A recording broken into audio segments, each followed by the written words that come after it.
Hey guys, Uncle Ray. Welcome to another episode of the Crypto Bellwether.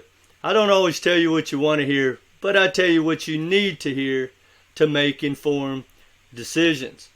Well guys, you need to hear me out on this video. This video could save you endless amounts of money and hopefully make you more money because you make better decisions. I just got out of about a 7-hour deep dive, and it's verifying more and more what I have been uncovering over the last 6 months or so. Now, you're probably not going to want to hear it, but like I said, guys, you need to hear me out. Hey, but it's your money. Now, what we're going to talk about is the fact that your favorite project, no matter what it is, may disappear. Now, I'm not saying it's going to for sure, but this great disruption, it's not like when Uber came to town and disrupted the cab companies. This is money, big money. This is the most powerful people in the world that we're trying to disrupt with this new technology. And I'm here to tell you, they got a game plan. And they're disrupting the disruptors. Because in this video, I'm going to show you, in no ifs and buts about it, that the U.S. government, Wall Street, and the banks are coming after your project, after your tokens, after your blockchain, whatever. I'm not sure how to say it, but I want you to understand fully what you're dealing with. And if you do, you can make good decisions. Guys, I don't like uncovering this. I don't like the fact that the Lagacy Banks are going to use this technology by the way of, say, the U.S. government to make us stake our money through Wall Street or through the banks. I don't like any of this stuff, but it's going to happen. And if you think your favorite project is going to win the lion's share or something, well, you might be stacking the wrong bags. Now, this is up to you, but just hear me out, guys. Do yourself a favor, do your portfolio a favor, and just hear me out. Therefore, you can make better decisions. And guys, we are so early, there's a ton of money to be made, but you got to understand what you're dealing with. And that's what we're going to dive into in this video. Hit that like button. Let's get to it.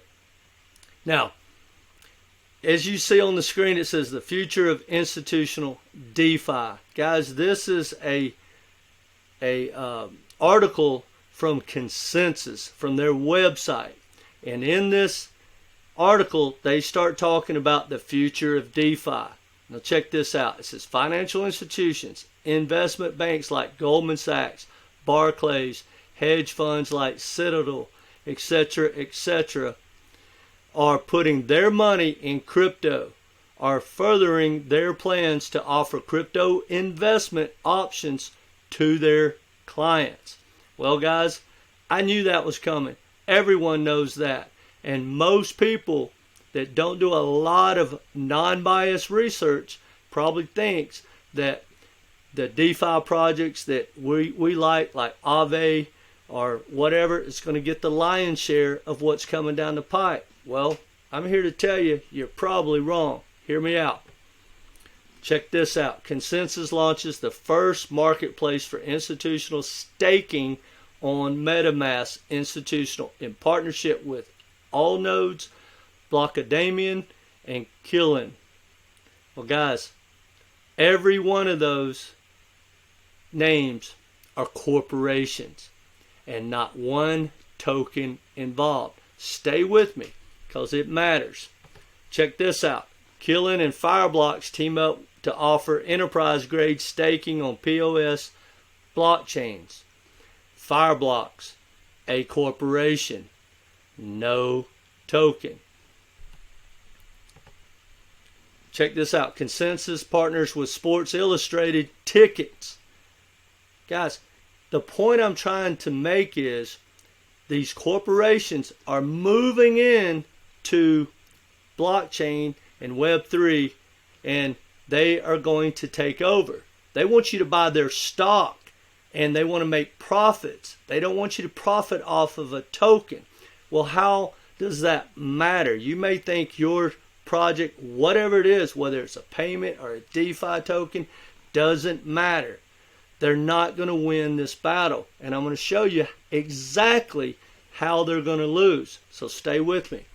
Coinbase just launched its layer 2 on Ethereum. Base, no token. Now they're competing with MATIC, Optimum, Arbitrum. Those are 3 power players on Ethereum. Well, check this out, guys. And I've been waiting. I own MATIC, but I've been waiting to stack some Arbitrum and Optimum. And I think they're both going to do well in the next bull run. But check this out. There's no token involved. It's a layer 2 scaling that's competing with all 3 of those names. And it says Coinbase layer 2 transactions and activity eclipse layer 2 leaders. Last week, Coinbase or Base did more transactions, made more money than Optimism and Arbitrum combined, guys. Combined. Well, here's the point. And this is what I want you to take away from this, no matter which sector is going to get hit in the future. Follow me.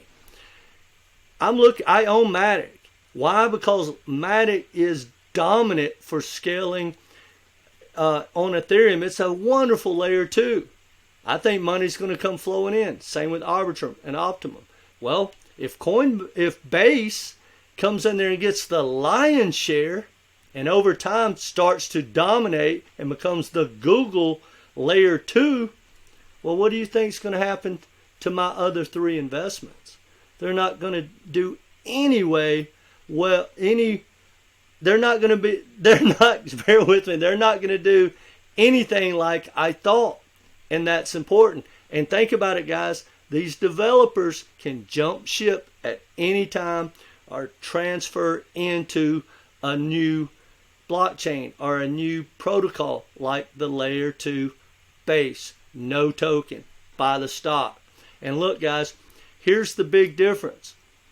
Me and you, no matter who's watching this video, we're irrelevant. We don't get a say, and our money really doesn't add up. Here's the big reason why any project can get overthrown by Wall Street or a bank.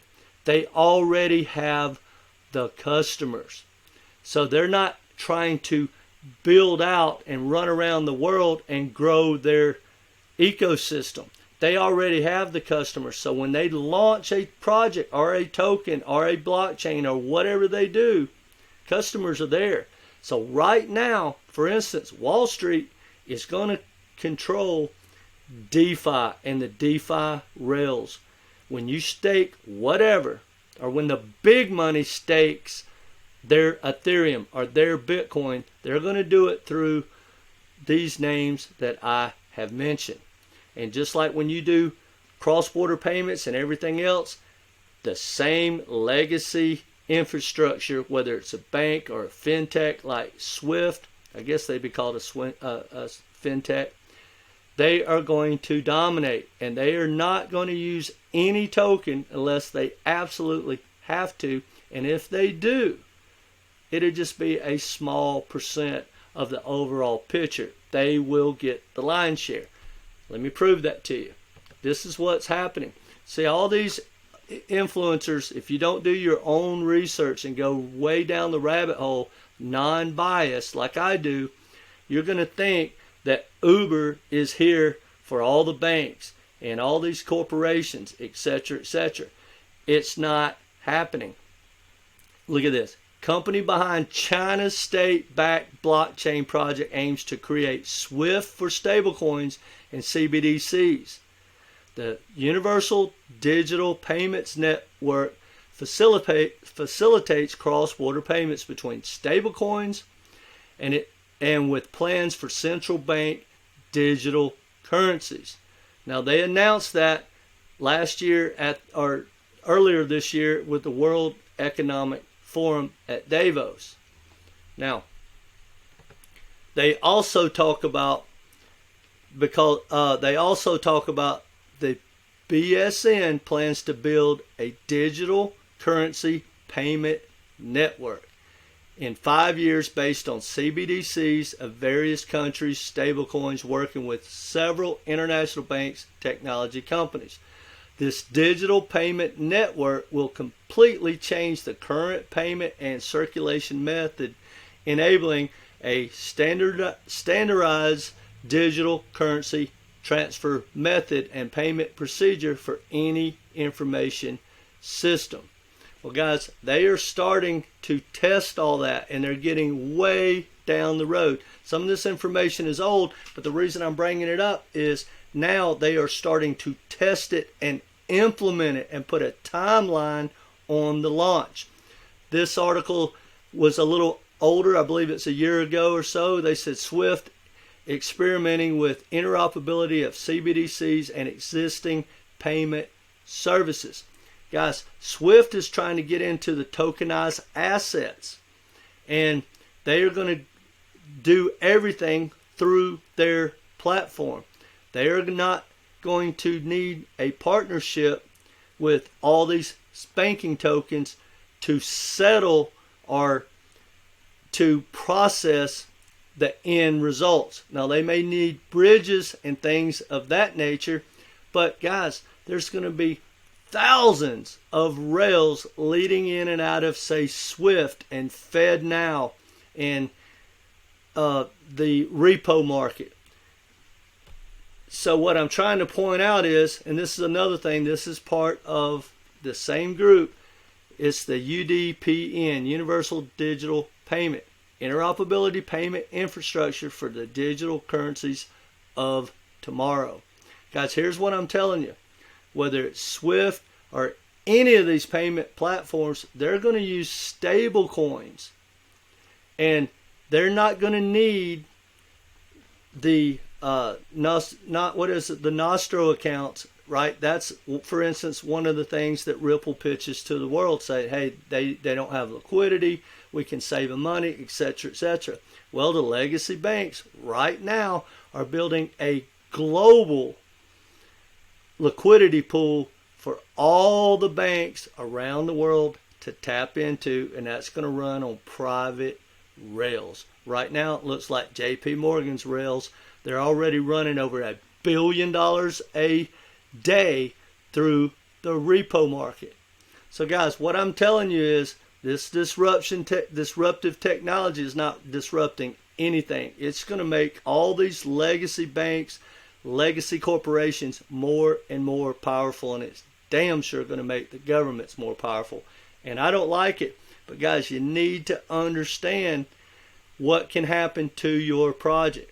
Now check this out. Tokenized assets. Everyone's talking about how big that's going to be. It is going to be huge. Your house, your car, your dog, your health records, your passports, you name it, it's going to be tokenized. And if you listen to a lot of these influencers, they're going to tell you, oh, it's going to be on the XRP ledger, etc., etc. And it may. But even if it's going to be on the XRP ledger, or some of it, a small amount, there's no XRP token needed. They may choose to incorporate it on the back end, but it's not needed. But here's my point. Check out this article. RW tokenization. What does it mean to tokenize real-world asset? Traditional finance giants are excited about the idea of putting ownership of all assets on the blockchain. All right, well, check this out. See, no one talks about this. I've made multiple videos, but hear me out. Providence Blockchain Foundation. Guys, that is a group of about 60 banks last time I checked. Big powerhouse banks in America that created their own blockchain, and they've already tokenized $8 billion of real world assets. See, we're just getting news of, oh, here's the future. The future's going to look like this, and they're going to use this rail or that rail or this blockchain. No, guys, they may use a little bit of it. They're all going to do fine. Guys, I own all the banking tokens, for instance. However, the legacy banks and the power players that are in charge right now are going to get the lion's share and just get more strong on everything to do with the future of the flow of money, with DeFi, the Metaverse. It doesn't matter what it looks like, guys. It's going to go through the power players of the world. I hate it, but if you think that you're going to hold a token that is going to, say, dominate the banking rails or dominate DeFi or dominate gaming, well, just wait until a corporation or a bank or a government gets involved, and they all have the same roadmap. So here's the point, guys. Just like I tell my coaching clients, take your profits. There's not a project out here that might still exist in 5 years. I'm not saying that your favorite project's going to disappear, but a lot of these projects are not going to be around because, guys, think about it. Just like with Base, a layer 2, it just came out. No token needed. Arbitrum, Optimism, MATIC, all of those other layer 2s could disappear, just like what happened to Yahoo and AOL when Google came along back in the day. Now, I know I'm showing my age, but the point is, guys, in the future, let's just say 10 years from now, this stuff is going to get condensed, and these corporations are going to show their muscle through money with their customers, onboarding millions and millions of people around the world, and using their regulatory might with the governments. So no matter what, guys, I hate to say it, but 10 years from now, almost everything we're going to be talking about will not be a new project. Probably it'll be talking about buying the stock in whatever crypto company is dominating whatever sector we're looking to get into. Now, I could be wrong, and I really believe your really good big powerhouse projects like Cosmos and Ethereum and, you know, in DeFi, I don't know who's going to win it, but like Consensys, guys, I don't like anything about Consensys. JP Morgan owns like 40% share, just, you know, JP Morgan created Metamask and sold it off. But guys, these corporations are working together. And how do I know they're going to be successful? You need to hear me out, guys. No matter which project you think you like and that might dominate the future, no matter which one it is, you've got to understand, if Wall Street or the legacy banks or the governments are not behind it, they have the money, the power, but the most important thing, guys, they have the customers.